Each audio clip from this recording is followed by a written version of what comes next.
Magandang araw, magandang buhay mga kaparikoy. Huwag niyong kalimutang mag-subscribe at Nel Media TV.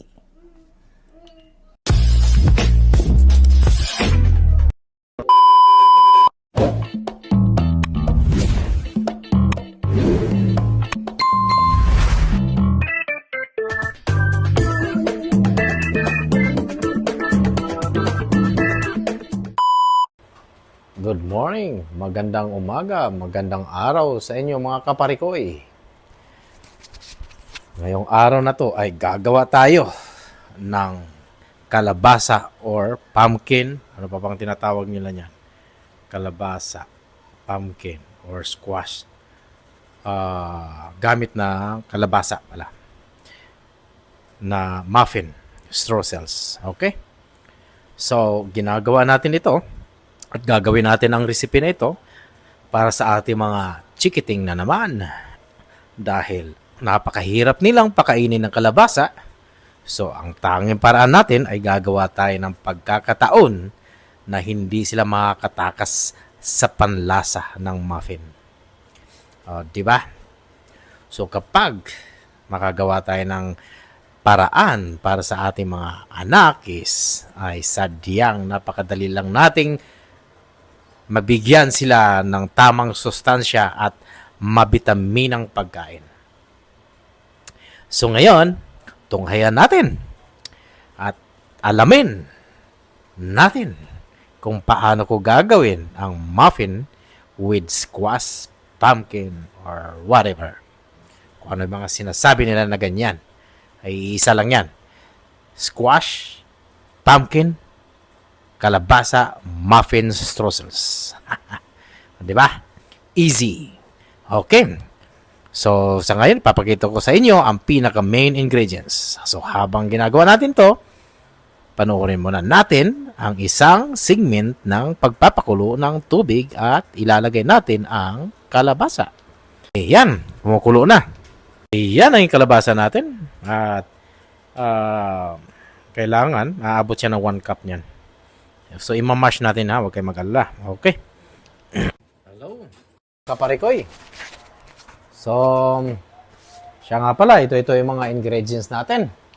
Mga ingredients natin. Ito yung flour, 2 eggs, kalabasa, or pumpkin. May salt, sugar. May baking powder tayo. Okay. May baking soda din tayo. Okay. Then, huwag kalimutan ang granulated sugar at saka brown sugar. May brown sugar tayo dito. This is brown sugar. Okay. Ano pa ba? Kulang. Okay. Sa ngayon, wala na. Yung butter natin nandun. So, huwag niyong kalimutan. Ang kalabasa, pinapakuluan na. So, habang hinantay natin lahat, inahanda lang natin lahat ng mga ingredients. Okay? Yan, mga kaparigoy. Ginagawa natin itong recipe na ito. Dahil nga, ang reason natin ay para mabigyan ng healthy pagkain ang mga bata. Dahil napakahirap nga naman ng pakainin ng mga bata ng may kalabasa. At sinong may mga anak dyan na napakadaling pakainin o napakadaling bigyan na kumbaga kumakain ng kalabasa. Di ba wala? Ewan ko lang kung ano. Pero sa atin, ang mga bata sa atin, nasa Pilipinas, ay kumakain talaga ng mga kalabasa. Diyan ako bilib. Pero dito, sa ibang bansa o abroad, o Canada, o kahit sang lupalok man sa abroad, ay napakahirap talaga, napakapihika ng mga bata pagdating sa vegetables. So, itong gagawin natin na ito, ay para lang ma-encourage natin ang mga nanay at saka tatay natin sa paggawa ng mga healthy na pagkain para sa anakis natin. Ayan. So, mga kaparikoy, uunahin lang natin yung mga dry ingredients. So, naglalagay na tayo rito ng flour, 1.5 cup of flour. Okay, so 1 teaspoon of baking powder. So, 1 teaspoon.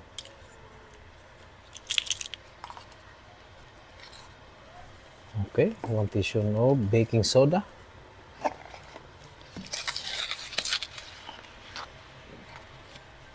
Okay. 1 teaspoon of salt. Okay. 1 teaspoon of cinnamon powder.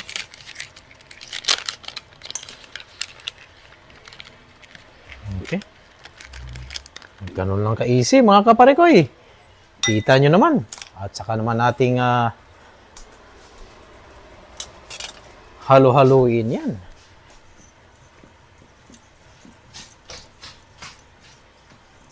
Ayan. I-set aside lang natin to. Okay.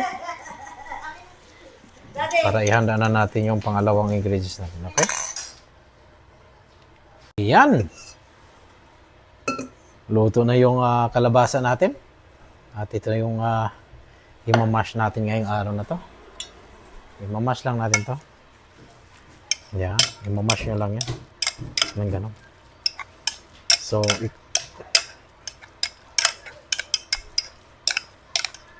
bali 1 cup ng ganito. Ganun lang ka-easy mga kaparikoy. Ganun lang ka-easy yan. Para lang kayo naglalaro. Oh, yan oh. Kita niya.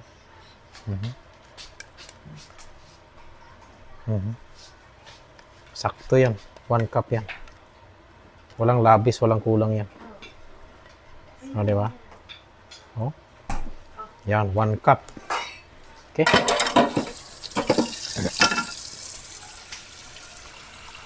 Ayan na mga kaparikoy. Handa na ang mga lahat ng mga mga liquid na ingredients na naman itong uunahin natin susunod. Okay, so bali 2 itlog. Babati lang tayo ng itlog. Tapon mo yan doon. Ganun lang ka-easy yan. So, maglalagay tayo ng vanilla. 1 teaspoon of vanilla. Saan na 1 teaspoon of vanilla. So, wala tayong vanilla. So, subukan natin yung pandan. Okay, pero vanilla dapat ang ilalagay nyo dyan. Pero pandan, mas masarap din. Okay? So, ganun lang ka-easy yan. So, handa na yung ano natin. Maglalagay lang tayo ng 2 tablespoon ng milk. Okay. Then, 1/4 cup ng brown sugar. So, 1/4 cup lang ng brown sugar. Asan na yung 1/4 cup natin? Ito yung 1/4 cup ng brown sugar.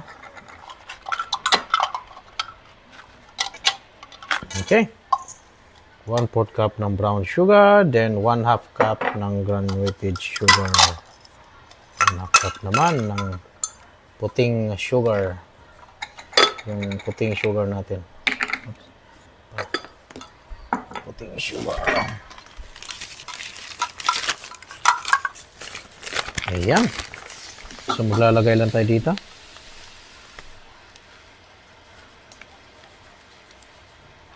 Ganun lang.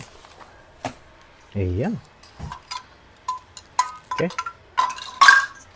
Sayang to. Ganun natin. Okay. Then, ilagay na natin ang squash. Okay. Then, butter. 1/2 cup ng butter. 1/2 cup ng butter. So, yung 1/2 cup butter natin.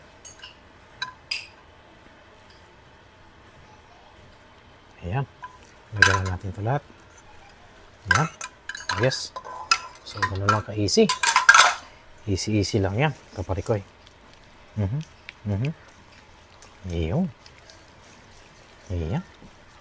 Kita nyo naman, oh.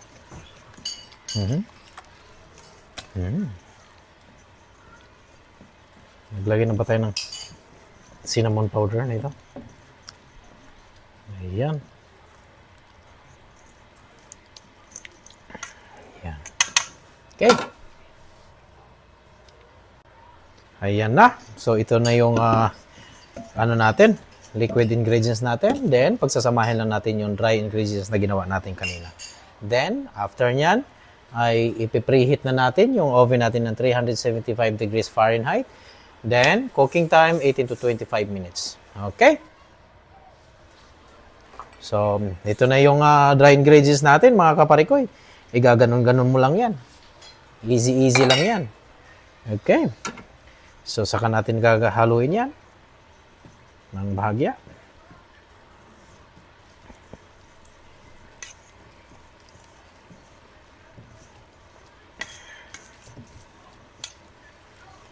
Ayan. Sana masundan nyo to ang aking mga videos. kung paano gagawin itong recipe na to. Ayan. Ayan. Ayan, oh. Ayan, oh.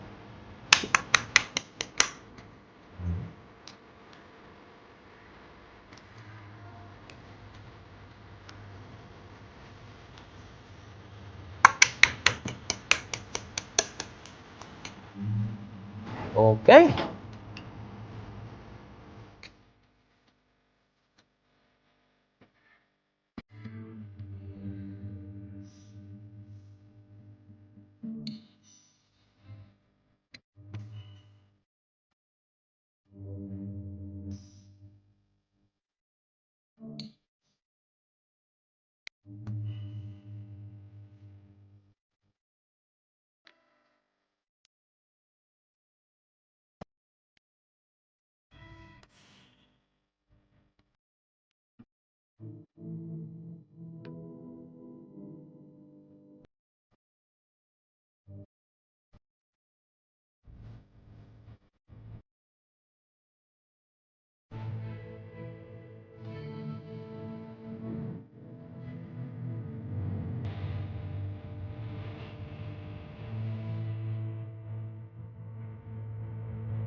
So, mga kaparikoy, tapos na ang 18 to 25 minutes. So, tara, silipin natin kung luto na ba.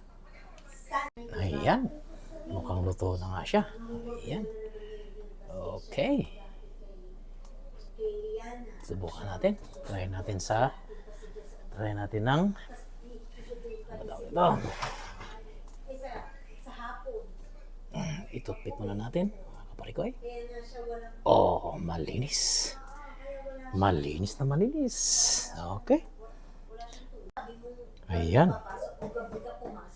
Ayan na yung gawa natin. Ito yung finished product natin. Kita nyo, nakakatakam. Ang trousers niya nasa itaas. Ayan.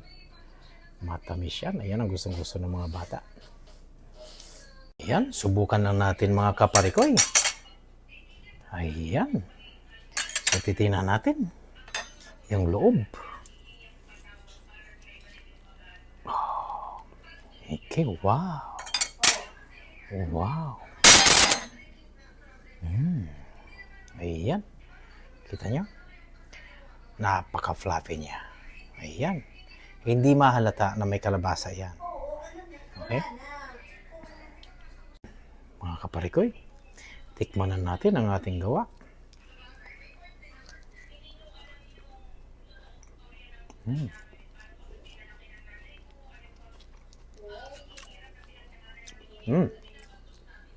Napaka-soft niya.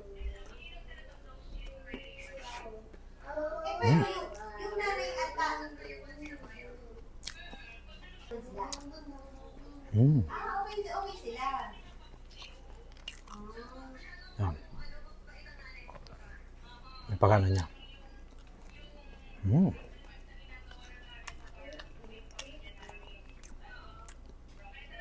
Hindi ko masyadong tinamisan. Masalo. Patitikimin natin yung bata. Okay, ito na yung taga-husga natin sa ating mga recipe.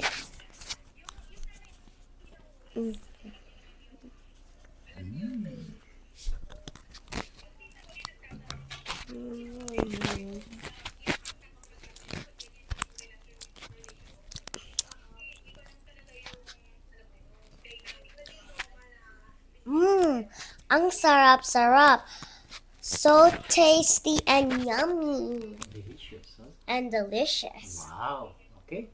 Don't forget to Like and subscribe to Nail Media TV! Ayan, kaparikoy. Kitang-kita nyo naman ang ebidensya. So, kahit si Chloe ay nagustuhan niya ang lasa.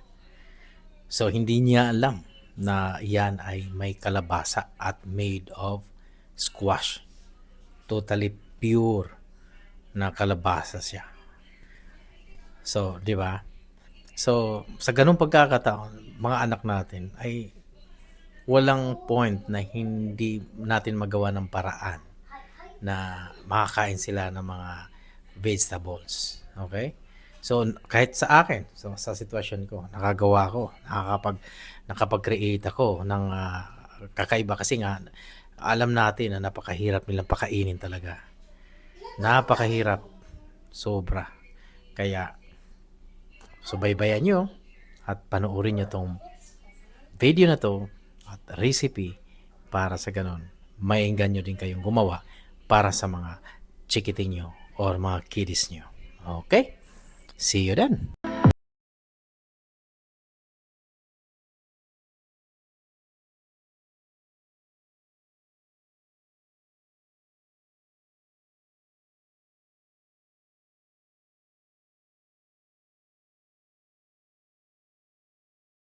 Yeah. Maraming salamat. Natapos na din ang ating recipe for today. Ang kalabasa muffin with streusels on top. Okay?